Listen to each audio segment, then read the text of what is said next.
এটা এক যোদ্ধা জাতির ইতিহাস, এটা এক বিজয়ী জাতির ইতিহাস, এটা মৃত্যু ভয়হীন এক দুর্ধর্ষ জাতির ইতিহাস, এটা খেজুর তলায় বসে দুনিয়া শাসন করা জাতির ইতিহাস।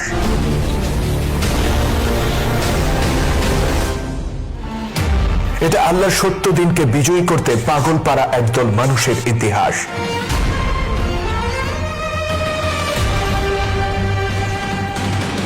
এটা এক ঘর ছাড়া জাতির ইতিহাস, যারা পৃথিবীর প্রতিটি কোণে ন্যায় আর সুবিচার প্রতিষ্ঠার মহান মিশন নিয়ে ছড়িয়ে পড়েছিল দিকে দিকে, যাদের উত্থান ঘটেছিল জাহিলিয়াতের অন্ধকারে নিমজ্জিত আরব ভূমি থেকে, অথচ প্রজ্বলিত সূর্যের মতো তারা আলোকিত করেছিল সারা পৃথিবীকে।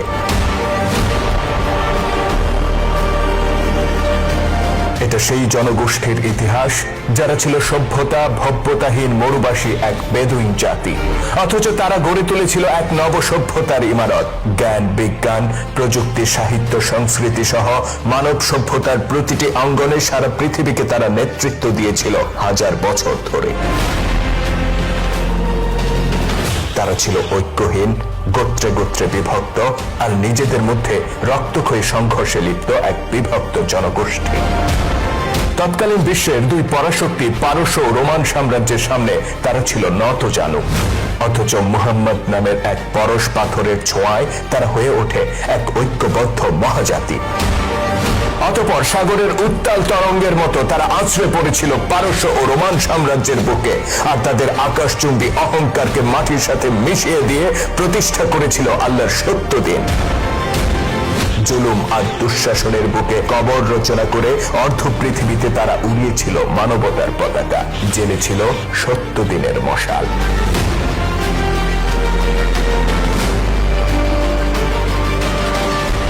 ইতিহাসের সেই অমিত তেজা মহাবিপ্লবী উম্মতে মুহাম্মদের উত্থানের গল্পে আপনাকে স্বাগতম। ইতিহাসের এমন এক যুদ্ধের গল্প আজ আমরা বলবো, যা ছিল এক অসম শক্তির বিরুদ্ধে একদল নির্ভীক সাহাবীর বীরত্ব ও সাহসিকতার অনন্য দৃষ্টান্ত। মাত্র ৩,০০০ যোদ্ধা নিয়ে তারা সেদিন ঝাঁপিয়ে পড়েছিলেন ১,০০,০০০ রোমান সৈন্যের বিরুদ্ধে, যে রোমানদেরকে বলা হতো তৎকালীন বিশ্বের সবচেয়ে বড় ত্রাস। শুধু ১,০০,০০০ রোমান যোদ্ধা নয়, বরং মুসলিম বাহিনীকে প্রতিহত করতে সেদিন তাদের সাথে যুক্ত হয়েছিল আরো ১,০০,০০০ আরব খ্রিস্টান। গোটা বিশ্ববাসীকে হতবাক করে দিয়ে সেদিন শাহাদাতের তামান্নায় উজ্জীবিত ওই ৩,০০০ সাহাবী ঝাঁপিয়ে পড়েছিলেন এই অসম শক্তির উপর, আর সৃষ্টি করেছিলেন মানব ইতিহাসে এক বিস্ময়কর দৃষ্টান্ত। অষ্টম হিজরিতে জর্দানের মুতায় সংঘটিত এই যুদ্ধকে বলা হয় মুতার যুদ্ধ।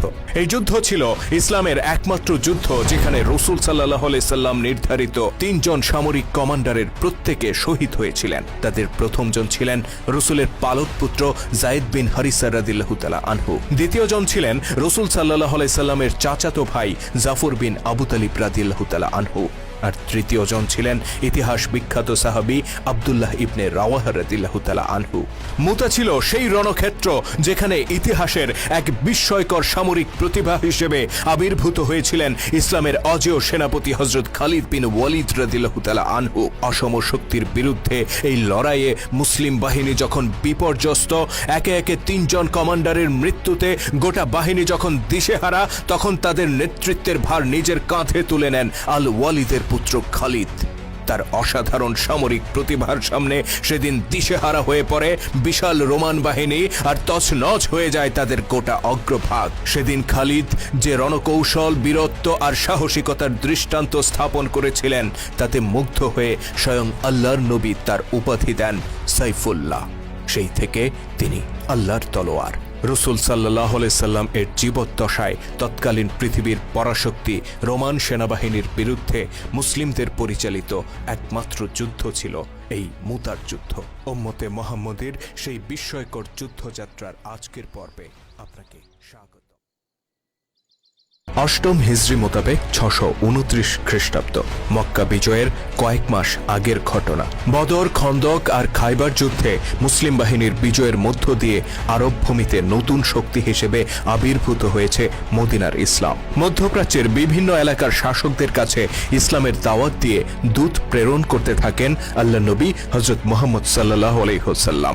এরই অংশ হিসেবে হারিস ইবনে উমাইর রাদিয়াল্লাহু তাআলা আনহুকে তিনি চিঠি সহ পাঠিয়ে দেন তৎকালীন বসরার গভর্নরের কাছে। পূর্ব রোমান সম্রাট হেরাক্লিয়াসের পক্ষ থেকে গভর্নর হিসেবে বসরার শাসক হিসেবে তখন নিযুক্ত ছিলেন গাসসান গোত্রের গোত্রপতি শুরাহবিল ইবনে আমর গাসসানি। তিনি মুহাম্মদ সাল্লাল্লাহু আলাইহি সাল্লাম এর প্রেরিত দূতকে আটক করেন এবং সামরিক নীতি লঙ্ঘন করে তাকে হত্যা করেন। এই সংবাদ মদিনার ঘরে ঘরে দাবানলের মতো ছড়িয়ে পড়ে। ক্ষোভে ফুঁসে ওঠে গোটা মদিনার মানুষ। গাসসানীদের এই ঔদ্ধত্যের জবাব দিতে রাসূল সাল্লাল্লাহু আলাইহি সাল্লাম এর নির্দেশে দ্রুত গড়ে তোলা হয় বিশাল বাহিনী। মৃত্যুপণ করে সেই বাহিনীতে যোগ দেয় 3000 যোদ্ধা। খন্দকের যুদ্ধ ব্যতীত ইতোপূর্বে কখনো এত বড় সৈন্য সমাবেশ ঘটায়নি মদিনার মুসলিমরা। উক্ত বাহিনীর প্রথম কমান্ডার হিসেবে আল্লাহ নবী দায়িত্ব প্রদান করেন তার পালক পুত্র যায়েদ বিন হারিসা রাদিয়াল্লাহু তাআলা আনহুকে।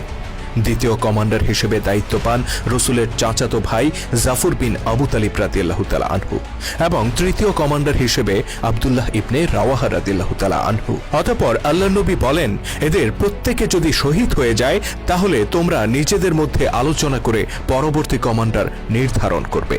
উক্ত বাহিনীতে প্রথমবারের মতো যোগদান করেন কোরাইশ বীর হযরত খালিদ বিন ওয়ালিদ রাদিয়াল্লাহু তাআলা আনহু। ইতিপূর্বে মক্কা ও মদিনার মধ্যে সংঘটিত প্রতিটি যুদ্ধে তিনি ইসলামের বিরুদ্ধে অস্ত্র ধারণ করেছিলেন। মুতার যুদ্ধের মাত্র 3 মাস আগে তিনি আল্লাহ নবীর প্রতি ঈমান আনেন এবং ইসলাম ধর্মে দীক্ষিত হন। সেদিন খালিদ যখন একজন সাধারণ সেনা হিসেবে যুদ্ধের উদ্দেশ্যে রওনা হয়েছিলেন, কেউ জানত না ইসলামের ছায়াতলে নিজের এই প্রথম যুদ্ধেই কান্ডারি হিসেবে আবির্ভূত হবেন এই অকুতোভয় বীর যোদ্ধা।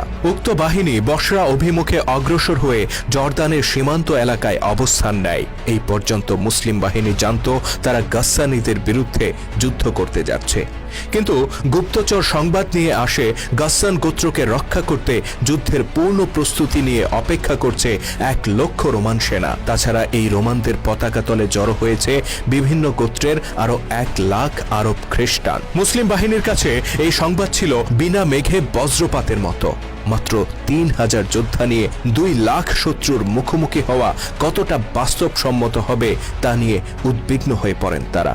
বিস্মিত ও চিন্তিত মুসলিমরা 2 রাত পর্যন্ত পরামর্শ করেন, কিন্তু কোনো সমাধানে আসতে পারেন না। তাদের কেউ কেউ অভিমত ব্যক্ত করেন রাসূল সাল্লাল্লাহু আলাইহি ওয়াসাল্লামকে চিঠি দিয়ে উদ্ভূত পরিস্থিতি সম্পর্কে অবহিত করা হোক। তিনি হয়তো বাড়তি সৈন্য পাঠাবেন কিংবা অন্য কোনো নির্দেশ দিবেন। এই দুদুল্যমান অবস্থায় এগিয়ে আসেন হযরত আব্দুল্লাহ ইবনে রাওয়াহা রাদিয়াল্লাহু তাআলা আনহু, যাকে উক্ত বাহিনীর তৃতীয় কমান্ডার হিসেবে দায়িত্ব দিয়েছেন আল্লাহর নবী। তিনি এগিয়ে এসে দৃঢ়তার সাথে বলেন, হে মুসলিমরা, আজ তোমাদের কি হয়েছে? তোমরা কি সেই শাহাদাতকে এড়িয়ে যেতে চাচ্ছ যে শাহাদাতের আকাঙ্ক্ষা নিয়ে তোমরা রওনা হয়েছিলে? আল্লাহর কসম, যুদ্ধে জয় পরাজয়ের মাপকাঠি কখনো এই হতে পারে না যে শত্রু আমাদের তুলনায় কত গুণ শক্তিশালী। আমরা সেই সত্য দিনের জন্য লড়াই করি যে সত্য দিন দিয়ে আল্লাহ তাআলা আমাদেরকে গৌরবান্বিত করেছেন। কাজেই এগিয়ে চলো, হয় তোমরা বিজয়ী হবে আর নয় শাহাদাতের গৌরব লাভ করবে। অবশ্যই এই দুটি কল্যাণের যে কোনো একটি দিয়ে তোমরা লাভবান হবে। আব্দুল্লাহ ইবনে রাওয়াহার এই বক্তব্য মুহূর্তের মধ্যে বদলে দেয় সকলের মানসিকতা। শাহাদাতের তামান্নায় উজ্জীবিত হয়ে ওঠে গোটা মুসলিম বাহিনী। সমস্ত সংশয় ছেড়ে ফেলে তারা এগিয়ে চলেন সম্মুখ পানে। অতঃপর জর্দানের মুতা নামক স্থানে রোমান সম্রাট হেরাক্লিয়াসের প্রেরিত বিশাল বাহিনীর মুখোমুখি হন আল্লাহর সত্য দিনের জন্য জীবন উৎসর্গ করতে আসা এই 3000 মর্দে মুজাহিদ। অষ্টম হিজরি মোতাবেক 629 খ্রিস্টাব্দের সেপ্টেম্বর মাসের কোনো এক দিবসে তুমুল সংঘর্ষে জড়িয়ে পড়ে 2 বাহিনী। 2 অসম প্রতিপক্ষের এই লড়াই ছিল মানবজাতির ইতিহাসে এক বিস্ময়কর ঘটনা। ক্ষুদ্র বাহিনীটি মুসলিম ছিল বলেই সম্ভব হয়েছিল এমন দুঃসাহসী পদক্ষেপ নেয়া। তাদের সামনে ফিরে যাওয়ার পথ খোলা ছিল। কিন্তু নিরাপদ এই প্রস্থানের পথ বেছে না নিয়ে তারা বরং তৎকালীন বিশ্বের সবচেয়ে শক্তিশালী সেনাবাহিনীর বিরুদ্ধে ঝাঁপিয়ে পড়েছিলেন আর প্রমাণ করেছিলেন উম্মতে মুহাম্মদী মৃত্যুর পরোয়া করে না। তবে যুদ্ধ যতটা আবেগের ঠিক ততটাই বাস্তবের। এই অসম লড়াইয়ে মুসলিম বাহিনী ইমানি শক্তিতে যতটা এগিয়ে ছিল, শত্রু বাহিনীও শক্তি ও সংখ্যায় ঠিক ততটা এগিয়ে ছিল।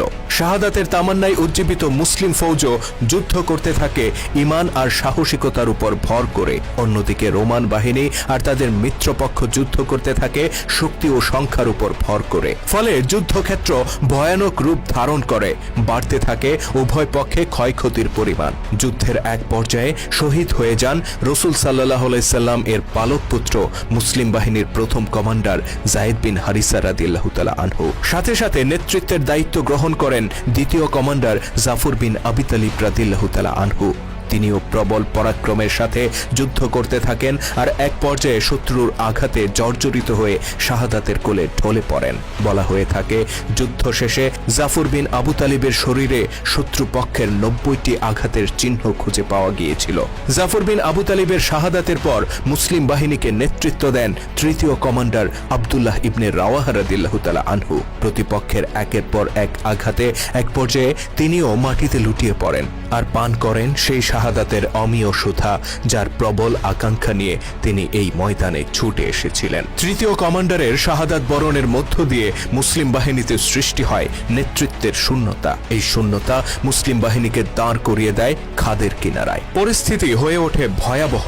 আর এই প্রতিকূল পরিস্থিতিতে মুসলিম বাহিনীর পতাকা হাতে তুলে নেন বিশিষ্ট সাহাবী সাবিত বিন আরকাম রাদিয়াল্লাহু তাআলা আনহু। অতঃপর সেই পতাকা তিনি এগিয়ে দেন খালিদ বিন ওয়ালিদের দিকে আর বলেন, আজকের এই ময়দানে আমাদেরকে নেতৃত্ব দিতে আপনার চেয়ে যোগ্য কোনো যোদ্ধা নেই, সুতরাং নিজের হাতে পতাকা তুলে নিন আর নেতৃত্বের দায়িত্ব গ্রহণ করুন। নিরুপায় হয়ে মুসলিম ফৌজকে নেতৃত্ব দেওয়ার গুরু দায়িত্ব নিজের কাঁধে তুলে নেন খালিদ বিন ওয়ালিদ রাদিয়াল্লাহু তাআলা আনহু। যদিও মাত্র 3 মাস আগে তিনি ইসলাম গ্রহণ করেছিলেন। নতুন কমান্ডার দায়িত্ব নেয়ার পর বদলে যায় যুদ্ধের দৃশ্যপট। গোটা বাহিনীকে নিজের মতো করে ঢেলে সাজান খালিদ বিন ওয়ালিদ। পূর্ববর্তী কমান্ডাররা যুদ্ধ করেছিলেন সাহসিকতা আর ইমানের শক্তিতে, খালিদ তার সাথে যুক্ত করেন রণকৌশল আর ক্ষিপ্রতা। নিজের বাহিনীকে তিনি শত্রু বাহিনীর সমান্তরালে পুরো যুদ্ধক্ষেত্র জুড়ে ছড়িয়ে দেন, যেন পেছন থেকে কিংবা পার্শ্বদেশ থেকে রোমানরা কোনো মুসলিম যোদ্ধাকে ঘিরে ফেলতে না পারে। অতঃপর 3000 রণক্লান্ত যোদ্ধাকে নিয়ে তিনি সিংহের মতো ঝাঁপিয়ে পড়েন 2 লক্ষ শত্রু সেনার উপর। গোটা অগ্রভাগ জুড়ে ছড়িয়ে পড়ে মুসলিম বাহিনী আর রচনা করে প্রচন্ড আক্রমণ। পরাজয়ের দ্বার প্রান্তে থাকা মুসলিম বাহিনীর এই আক্রমণের তীব্রতায় হতচকিত হয়ে পড়ে শত্রুপক্ষ। তারা বুঝতেই পারে না হঠাৎ মুসলিম বাহিনী এতটা আক্রমণাত্মক হয়ে উঠেছে কিসের শক্তিতে। তাদের এই বিস্ময়ের ঘোর কেটে ওঠার আগেই যুদ্ধক্ষেত্রের পরিস্থিতি বদলে যায়। খালিদ বিন ওয়ালিদের আক্রমণ এতটাই প্রচন্ড ছিল যে আঘাতের ধকল সহ্য করতে না পেরে তার হাতে থাকা তলোয়ারটি ভেঙে যায়। তিনি আরেকটি তলোয়ার হাতে তুলে নেন আর একই ক্ষিপ্রতায় শত্রুর উপর আঘাত করেন। দ্বিতীয় তলোয়ারটিও ভেঙে যায়, তিনি আরেকটি তলোয়ার হাতে তুলে নেন। এভাবে তার হাতে ভেঙে পড়ে একে একে 9টি তলোয়ার আর প্রতিটি তলোয়ারের নিচে বলি হয় অসংখ্য রোমান যোদ্ধা। কমান্ডারের বীরত্বের এই ঝলক দেখে বহুগুণে উজ্জীবিত হয় মুসলিম বাহিনী। পাশাপাশি তাদের মধ্যে ছিল পূর্ববর্তী কমান্ডারদের শাহাদাতের প্রতিশোধ গ্রহণের প্রবল তাড়না। তারা প্রত্যেকে তখন হয়ে ওঠেন আহত বাঘের মতো আক্রমণাত্মক। আর হতচকিত হয়ে পড়ে 2 লক্ষ খ্রিস্টান সেনা। তারা যুদ্ধবিরতির আহ্বান জানায় আর ফিরে যায় নিজেদের তাঁবুতে। ক্ষণিকের জন্য স্বস্তির নিঃশ্বাস নেমে আসে মুসলিম শিবিরে। 2 লাখ অমুসলিম সৈন্যের বিপরীতে মাত্র 3000 মুসলিম সেনার টিকে থাকা ছিল এক বিস্ময়কর ঘটনা। এই যুদ্ধে খালিদ বিন ওয়ালিদ রাদিয়াল্লাহু তাআলা আনহু যে বীরত্বের পরিচয় দিয়েছিলেন, ইতিহাসে তার কোনো তুলনা খুঁজে পাওয়া যায় না। মুতার যুদ্ধে 3 জন কমান্ডার সহ 12 জন মুসলিম শহীদ হয়েছিলেন। অন্যদিকে রোমান বাহিনীতে হতাহতের পরিমাণ ছিল বহুগুণ বেশি, তথাপি তারা ছিল সংখ্যায় অগণিত। যদিও সাহাবীদের প্রত্যেকে জীবন দিতে প্রস্তুত ছিলেন, কিন্তু তারা উপলব্ধি করেন কোনো কিছুর বিনিময়ে এই যুদ্ধে বিজয় অর্জন সম্ভব নয়। সার্বিক পরিস্থিতি বিবেচনা করে পরবর্তী দিনে নতুন করে যুদ্ধে না জড়িয়ে বরং তারা মদিনার পথে ফিরতি যাত্রা করেন। যদিও তারা জানতেন না যুদ্ধ অমীমাংসিত রেখে তাদের এই প্রত্যাবর্তনকে কিভাবে গ্রহণ করবেন আল্লাহর নবী।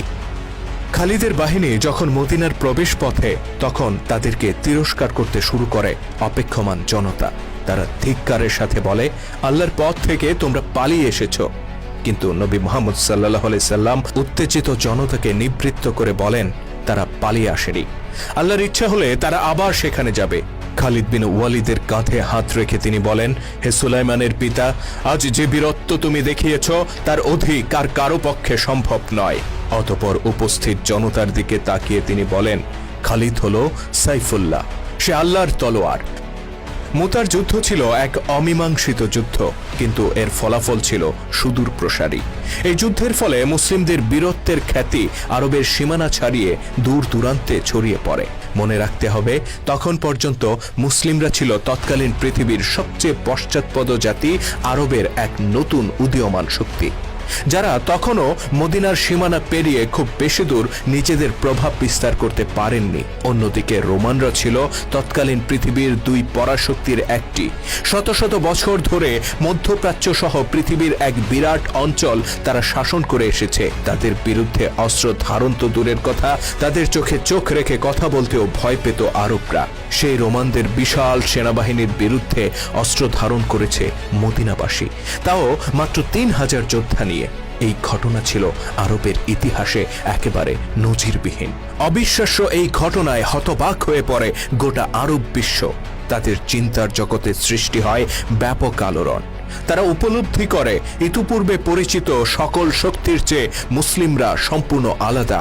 তাদের নেতা মুহাম্মদ সাল্লাল্লাহু আলাইহি সাল্লাম নিঃসন্দেহে আল্লাহর প্রেরিত রাসূল। এ কারণেই দেখা যায় মুসলিমদের চিরশত্রু, জেদি আর অহংকারী হিসেবে পরিচিত বেশ কয়েকটি গোত্র মুতার যুদ্ধের পর ইসলামের ছায়াতলে আশ্রয় গ্রহণ করে। তাদের মধ্যে উল্লেখযোগ্য ছিল বনু সালিম, আশজা, গাতাফান, জিবান ও ফাজারাহ। তদুপরি পরবর্তীতে খোলাফায়ে রাশিদিনের আমলে পারস্য ও রোমান সাম্রাজ্যের বিরুদ্ধে মুসলিম বাহিনীর পরিচালিত সফল অভিযানের অনুপ্রেরণা ছিল এই অমীমাংসিত মুতার যুদ্ধ।